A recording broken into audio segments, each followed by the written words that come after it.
moment, une petite main. So Steve eventually did a walking dance, which many of you probably saw when the White Oak Project reconstructed it in their Paris season. When was that? Last year? A year ago. And I did a running dance for 12 people where groups, Steve's walking dance had sitting and standing still, and the walking went more or less, it went from stage left to stage right. My running dance used the total space of the, it was in the Judson gymnasium. However, there's a basic difference. I was very interested in my history and in referring very explicitly to my history of classical and modern dance. And so to accompany the running, I used a very flamboyant segment, 7-minute segment of Berlioz' Requiem.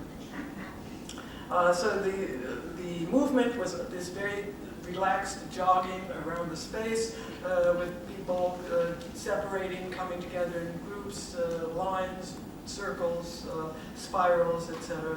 While all the bombast was in the music. Judson work that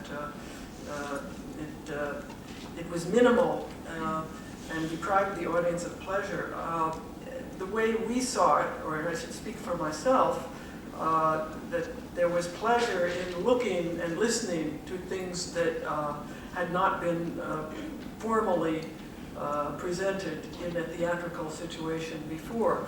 And it was, when I first saw Steve's Satisfying Lover, the walking dance, it was as though I had never seen people walk before. It's very different to watch people walk in a theatrical setting than on the street in a cafe. I mean, you can do it, but it's a very different experience. And one, because the theatrical setting affects the way people move. People cannot walk in the theatrical situation in the same way they walk in the street. Even when you walk past a cafe full of people facing the street, you are doing a kind of performance, but you're with many people and you have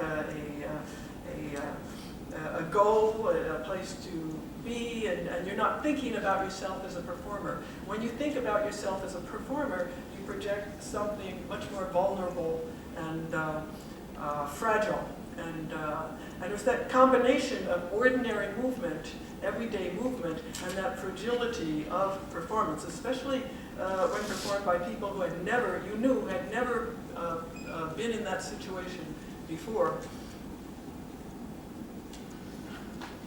And now to come finally to Veronique's pointing out the strategy in Trio A of the gaze, the head, the face, refusing to face the audience with one's face. That has a complicated history. If you notice in the tape, my head is always moving around. There's one point where I do this forward somersault, come up, the eyes are closed. Yes, there is this refusal to confront the audience. Where did that come from? So Steve and I had an ongoing dialogue about the dancer's gaze. How do you look? I mean, you can do the movement, but what goes on in the face? He was dancing with Cunningham during this period, and he was critical of the fact that they looked so blank. The faces were not expressive, and this was the ideal of the Cunningham deportment on stage. Carolyn Brown, who danced with Merce for many years, always described it as serenity. She wanted to project a kind of equanimity and serenity. Steve, I think he was critical of me. I had a very powerful presence. There was an intensity in my face.